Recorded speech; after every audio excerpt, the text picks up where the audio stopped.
Hi, everyone. This is acyuta-bhava from Nightlight Astrology, and these are your sun and rising sign horoscopes for the month of March 2020. In this video, we're going to be taking a look at the water signs, Cancer, Scorpio, and Pisces. So let's go ahead and take a look. We'll start with Cancer, as always, and work our way through, and you will find the timestamps for each sign in the comments section of this post so that you can easily flip ahead to the sign you're looking for if you'd like. Now, at the beginning of the month, the first 9 days of the month, there are two major transits from Venus that we have to take a look at first. Between the first and the third or fourth, Venus in your career house in the sign of Aries is going to be making a square to Saturn. And that can, by the way, Saturn is in your seventh house, which is the house of relationships. So Venus in the house of work, squaring Saturn in the house of relationships. This can provide, on the negative or difficult side, tension, heaviness, a more serious and difficult vibe around relationships or possibly the workplace or both. Venus-Saturn can also represent a crossroads in some kind of negotiation or a contract, or sometimes Saturn, as the Lord of Winter and Death, will actually mean the end of different kinds of relationships, or it can mean that something is becoming stale or sort of decaying, or that there's just a general impasse or issues around control and differing ideas about what's beautiful or what's going to be best for everyone, and a little bit of tension there to start the month. Venus, of course, square to Saturn on the positive side can bring the deepening of commitments, like a wine that gets better over time, becomes more beautiful and more rare. So rewards for hard work done over a long period of time, or different kinds of recognition by people who are older or more experienced or wiser.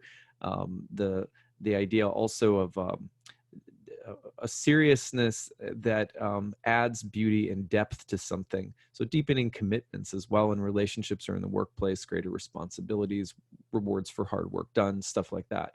Now, right after this transit, Venus is going to jump right into Taurus. And as soon as Venus jumps into Taurus, right around the 8th into the 9th, you're going to see Venus conjoin Uranus and Taurus in your 11th house. Now, that is the house of friends, groups, and allies. And so Venus's conjunction with Uranus can be very inspiring. It can be about originality and creativity. It can also be a little bit disruptive and can be somewhat defiant or rebellious. And you're thinking about those energies, both creativity, beauty, originality, inventiveness, rebelliousness, sudden and unexpected or erratic changes in relation to friends, colleagues, groups of people, and maybe the larger networks of professional, like colleagues that share some larger concerns or interests. For example, as an astrologer myself, the 11th house would be about maybe my fellow astrologers or the larger astrological world or something like that. So you can look for different kinds of social disruptions, but also the potential for some interesting collaborations or creative energy coming through in your connections with other people, especially people who share similar maybe professional ambitions or something like that.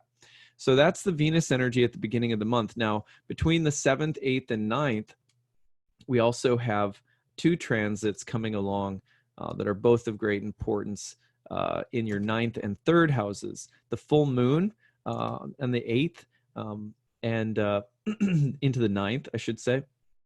And between the 7th and the 9th, the full moon in Virgo in your 3rd house, while the sun is also conjoining Neptune in the 9th house. Now, this has the potential to be quite a spiritual transit. The sun Neptune conjunction in the 9th house can be about spiritual, philosophical, insight, inspiration, vision, otherworldly experiences, or even altered states of consciousness. And it can also be about a kind of redeeming or restoration of faith, learning something, teachers, maybe even an implication here that someone could be traveling abroad somewhere. But it has that feeling of having a visionary moment or some inspirational learning or insight into something. as well as the topic of beliefs and education in general being of importance. The full moon in Virgo, on the other hand, in the third house is asking for practicality, is asking for rationality, is asking to do practical things and maybe be of service in the immediate environment.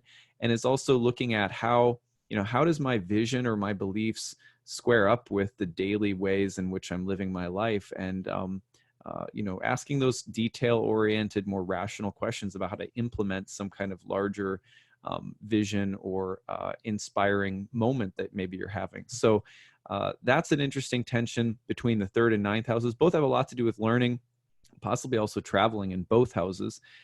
But that comes through between like the 7th and the 9th. The other major transits of the month happen at the end of the month. When we get to the 20th, we have the spring equinox coming through in Aries. And then followed by that, on the 24th of the month, we're going to see a new moon in Aries, also in the 10th house. So that's a lot of inceptional kind of starting energy, tropical cardinal energy pouring into your 10th house of career this month. We see it at the beginning of the month with Venus in Aries up there as well. What's happening at the exact same time that spring equinox energy, the exalted sun in Aries entering your 10th house of career, a new moon in Aries in your 10th house of career. We also see Mars, the host. We see Mars, the host, at the exact same time pouring through a bunch of conjunctions to Jupiter and Pluto in Capricorn, where it is exalted. So you have this dynamic martial energy pouring through while there's this very powerful spring equinox sort of exalted solar energy in your career house. That probably means that you're going to be looking at a period that's really productive, but really hardworking, could be even a little bit ruthless, or could, tap into questions about the healthy use of power, questions about domination and superiority. Also, look for some potential really big breakthroughs in a spouse's life or a partner's life or a partner's career.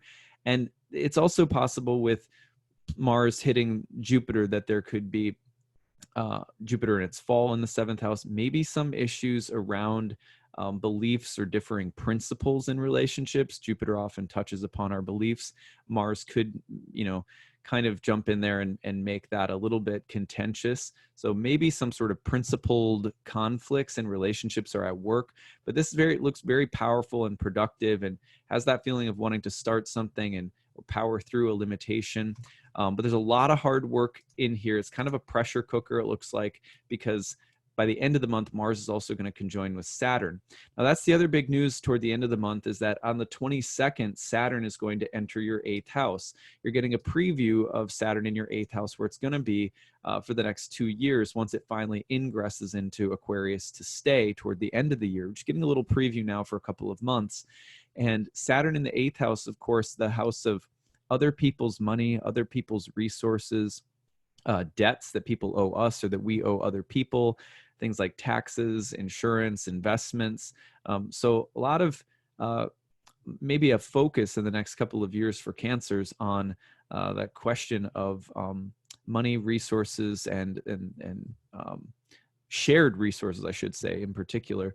And then the 8th house, of course, a house of death and impermanence. And so Saturn through that house can mean that there's just a kind of deeper, more heavy theme about letting go and about looking at what we need and what we don't need, about questions of independence versus dependence, and also just facing some of the natural wintry conditions in our life where certain things reach their expiration date, not necessarily people and literal death, but just expiration dates and how they help us grow up and make hard decisions and consolidate our time and energy. That's a big part of Saturn in the 8th house. So that is what your month looks like. Those are the big themes of the month. Let me know how it goes. Let's wind this back up and start over with Scorpio. So we go back to the beginning of the month and put Scorpio on the ascendant here. So the same energy from Venus for you is going to be pouring through. Let's back this up just a few days, actually, so you can see this. So it pours through Aries, which is in your 6th house right here. and makes the square to Saturn in your third house. Now, this has the potential to be about mental and communicative discord or conflicts. This Venus-Saturn energy for everyone to start the month is potentially a little harsh. Relationships are already, by means of Venus, in a slightly difficult place because of Venus being debilitated in Aries. But Venus hitting a square to Saturn while debilitated and in the sign of Saturn's fall, while Saturn is, coming off from a conjunction to Pluto, and Venus is just passing out of a square to Pluto. This has the look of, hard decisions that have to be made, whether it's about your health in the sixth house, or if it's about relationships by means of Venus, or if it's about something that you're having to deal with or change and work. A lot of hard work comes out of the sixth house. And so maybe some hard necessary changes, which Saturn often implies, in the immediate environment or related to health or relationships. And you can see that maybe a little bit of strained communication there as well. But you might be working through something, and it could be very healing, of course, if we're kind of doing our work, And then when you get into the 7th, 8th, 9th, Venus is going to hop right into your 7th house of relationships and conjoin Uranus. Now, Uranus is, of course, a rebel, an innovator, can be very inspiring, original, and, outside of the box. So expect some potential breakthroughs or creative energy, or even Uranus is an awakener and a liberator. So you think of either meeting someone new and different and maybe even a little eccentric, or a time of, loving freedom and fun and experimentation in your dating life. Or you also think about the possibility for there to be topics coming up in a relationship that have to do with one's sense of freedom and individuality. Am I free enough? Am I autonomous enough? Sometimes this will be a breakup. Venus hitting Uranus can be about, look, I just need to be free. I just need to be on my own. But it can also mean that there's some kind of breakthrough being had for a partner, or for a spouse, or for a relationship, or some kind of awakening that's happening through the lens of love and relationships. So that comes through by the 9th. At the same time, we also have a full moon coming through your 11th house in Virgo, while the Sun and Neptune are conjoining in Pisces in your 5th house. Now that is happening between the 7th, the 8th, and the 9th. And let's just talk about the dichotomy of the 5th and the 11th house for a second. The Sun Neptune in the 5th house has the feeling of, a creative, visionary state of consciousness, the creative flow state. It looks like someone could be seeking out forms of pleasure, inspiration, enlightenment, but also joy and creativity. These are 5th house combinations of the Sun and Neptune. The topics potentially of things like children or pregnancy could also be pronounced. But the 5th house Sun Neptune has that feeling of, what is my creative vision? What is my creative impulse? It's very personal. It's very unique and individual. Whereas the moon in Virgo is asking, how does this fit in practically with my friends, or with a larger group, or amongst my colleagues? Or how can I take my vision and make it a part of the larger accepted social order of my life? And the moon in Virgo has this very practical call to want to be useful and helpful and of service, maybe within groups of people, or, out there in the world somewhere. The Sun Neptune is maybe more concerned with, fantasy, romance, imagination, my own creative calling, or even just the seeking out of joy and pleasure in the private sphere of life. Also, maybe questions about how you raise your kids and what kind of social environment you want them in. So different kinds of tensions between the sort of social world and the personal, creative inner life that could be, in a dialogue around this time. So move forward again, and the major transit later in the month comes again on the 20th, when we have the spring equinox. And then that's going to land in your 6th house, and then a new moon by the 24th. And the new moon on the 24th in Aries, of course, all of it is being hosted by a super powered up Mars in Capricorn, who's making tons of aspects to Pluto and Jupiter through that same period of time, from like the 20th all the way through the 24th, right about there. So first of all, the inceptional energy of the new moon in Aries in the 6th house is going to have you potentially working very hard at something. The sixth house is traditionally a house that's associated with the second and 10th houses, money and work.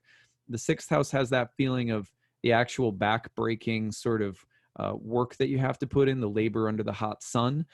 So there could be a lot of work pouring through and a lot of different moving pieces with Mars powering through big aspects in the third house, which tends to be about the daily hustle and bustle of the immediate environment. So it looks to me like the potential for, you know, gearing up to do some really hard, grueling work, but having the resources and the stick-to-itiveness and perseverance to go and get something done or to address something that might be a little difficult. You have to be careful of being fired up and overly contentious about your beliefs or ideals, as the Mars, Jupiter, Pluto dynamic can be a little ruthless or a little zealous. So be careful about sort of principled conflicts that could come up, and watch for some really productive work energy to get things done with. Now, the other major transit of the month is, of course, for everyone, is that on the 22nd, Saturn is changing signs and giving us all a preview of Saturn and Saturn's long stay in Aquarius, which is coming up by the end of the year. This is moving into your fourth house, the house of home, family, property, land, ancestral karma, your parents. And so a real deep, heavy focus on the roots of your life, the foundations of your life. And that's something that will continue to be of great importance for you for a couple of years to come. So over the next few months, getting just a glimpse at what this Saturn, of course, the Lord of Karma, is doing, bringing through the deep, heavy results and consequences of long history. That's how Saturn works. And a long period of time that's come before this moment, right? So wherever Saturn touches, whatever it aspects, whatever house it goes into, it's like now we're reaping the harvest. We're reaping what has been sown, and we're going to see what the harvest looks like, for good or for bad. On the positive side, Saturn in the fourth house brings a lot of kind of basic foundational level support, new houses, new jobs, a basic deep feeling of being grounded and secure. But at the same time, Saturn can also sort of be like a roto-rooter, going through the roots very slowly and saying, look, we need to address this, and this, because there's something that's really unhealthy, or it's time to take a deep look at something. So, kind of the long, slow process of karma that's working through your roots coming up now. You'll feel that around the 22nd, get a glimpse of it for the next few months. So then so that takes us through the month. Let's back up and start over again with Pisces. So, all right, here we go. Put Pisces on the ascendant now. Venus is always an important planet to stay aware of as a Pisces, because it is the exalted ruler of Pisces. But anyway, at the beginning of the month, of course, here's Venus again, going through the square to Saturn from the 2nd to the 11th house. Again, for everyone, this spells some degree of tension in relationships. Also, potentially, we're looking at issues related to money and business, or time, money, energy, and resources, as well as some consolidation of them, or some elimination of them, or some consequences that we're having to look at, like a new bill that's come due, or having to tighten up, or kick a few things off from our monthly bill list, kind of consolidating our resources and energy. The Saturn placement in the 11th house of friends, groups, and colleagues could also be about just looking at and evaluating our resources socially and professionally, and looking at things that we want to keep, things that we want to deepen a commitment to, or things that we want to eliminate. Probably related to like both business, money, and friends or colleagues, things like that coming up simultaneously. The potential is, of course, there for the recognition or gain or good fortune that's come from hard work over a long period of time. There's Saturn again. So that could also be there. Then when you get through to about the 9th, Venus is going to hop into Taurus and make a conjunction with Uranus in your 3rd house. Now, this is unique because the 3rd house, of course, has a lot to do with just the daily workflow, your office, your commuting, the daily people in your environment, the people that you have or that in your daily environment, from colleagues and friends and neighbors to just kind of the you could think of it like the the busy anthill patterns of your life, just the kind of basic pathways that you go over and over and over again. When Venus hits Uranus in that house, oftentimes there's kind of creative creative breakthroughs or creative new ideas or some kind of creative and fruitful and helpful, that's Venus, um, disruption, which is Uranus. So you can see like kind of disruptions to the status quo coming through, new ideas, new ways of doing things, even new technology, a new route that you take to work, some new shakeup in your daily routine. And again, wouldn't be uncommon for there to be kind of different or interesting people entering your life in the immediate sphere of your activities, with Venus sort of showing up there as maybe a new person or a new relationship.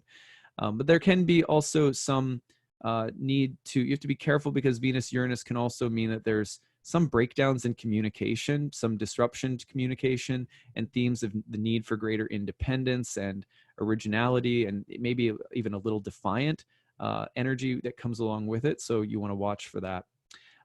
But generally speaking, it should be kind of an inventive, quirky, fun, upbeat energy to have around, which may come right on the heels of having to make some difficult decisions with Venus Saturn a little bit earlier in the month. So immediately that there's that feeling maybe of a breakthrough being there as well. Breakthrough in relationships in particular. Now, around the 7th, 8th, and 9th, we have another major event for Pisces, the full moon, maybe the most important for Pisces and Virgos this month, because we've got the Sun and Neptune conjoining in your first house with the moon in Virgo in your 7th house, full moon in Virgo. That's the 7th, 8th, and 9th. And the full moon in Virgo is going to, of course, pull you toward the practical needs and everyday earthy concerns of your relationships. They're going to ask you to spend more time and energy invested in your relationships, or they're going to point to the need that you have for another person or a collaborator or a business partner, or just the focus of the full moon will be on others in your life or on your relationships in a general way. And then at the same time, the Sun and Neptune pouring through your first house gives this feeling of a moment of personal, greater personal imaginative revisioning. You have this Mercury retrograde for a long time in February in your first house, has the feeling of kind of like just reconsidering, reflecting, revising, revisiting things. And maybe with the Sun Neptune there this month, there's also this sense of gaining a new sense of personal purpose or mission in life. It can be very inspiring, and can also point to spiritual or even mystical or sort of non-ordinary states of consciousness that you might be having this month. So all of that feels and looks kind of nice. The thing you have to be careful of is the emphasis there is really on the self. Who am I? What am I feeling? What am I inspired by? What's my vision for life? And then here's this full moon pulling in the opposite direction, asking you to be more of a we and less of an individual or a me. So the balance between those two areas could be profound, but I wouldn't be surprised if relationships are changing this month as you are also receiving some kind of different vision or inspiration or imaginative idea about something. You want to be careful, of course, that it's grounded in reality, and you might, have a partner to thank for helping you do that this month with the full moon in Virgo. But in general, this house axis of self and other is being highlighted. Now, when we go forward again to the 20th of the month, that's when the big energy starts coming through for everyone. 20th to the 24th. That's when you're going to see the spring equinox in Aries, followed by the new moon in Aries in your second house. Something is getting started for you around finances and money, or resources and material possessions, how you manage your time, money, energy, and resources in a general way. And it's being empowered greatly by an exalted Mars, the ruler of Aries and the new moon and the spring equinox, who is exalted and hitting conjunctions to Jupiter and Pluto between the 20th and like the 24th. So, I mean, this is just a very powerful and dynamic energy that wants to start something, or that wants to really work and grab energy and resources, probably collaboratively with people or groups or friends, and apply some kind of really intense effort to getting, to making money or to starting a business or something like that. Or there could just be, changes in the workplace, changes related to colleagues or people that you work with. You do have to watch out for this. Can be a little bit ruthless, Mars in Capricorn, and the potential for there to be like sort of principled conflicts or ethical concerns is there. So you do want to be a little bit careful of that. But otherwise, you think about this, I look at this transit and I go, for everyone, I go, there is a very powerful, forceful, vigorous, productive energy coming through. And for you, that's landing in the house of money and finances and friends and groups of people. So watch for that between like the 20th and the 24th to really power up. Now, at the 22nd, the last transit that's really important for you is, of course, Saturn entering your 12th house. Now, Saturn entering the 12th house is actually in its joy. And for the next 2 years, you're going to get a preview of this over the next few months. For the next 2 years, Saturn in your 12th house will potentially be about deep changes, again, in your social life, Saturn being the ruler of your 11th house of friends and groups, but also about the need to remove, distance, isolate, look for solitude, look for reflective separation from the world. Saturn is in its joy in this house. It's in its own sign in this house. It's a good Saturn, but it may need to kind of, you may be in some kind of existential transition space in your life, both in terms of your work, your friends, your groups of people, but also in a deep personal manner. And the Saturn in the 12th house can just be almost like a liminal space that you're working through for a few years as you're reflecting on what's working, what's not working, what you don't want or what you do want, and going through some kind of gestational process before a deeper form of commitment comes through when Saturn finally enters your first house. But you could think of the 12th house like the labor before the birth. You're going to be in labor with something over the next few years, and you may need deeper personal space in order to do that and really consider. And patience and trust are your best friends for the next couple of years. So that's what I've got for you water signs this month. I would love to hear from all of you guys and hear how it's going, hear your stories. Please be in touch. Drop your comments into the comments section. And I look forward. Make sure you check out the monthly overview video for all of the forecasts of the month. Check up on those as well. And I look forward to unpacking each of these transits as the month goes on. All right, take care, everyone. Bye.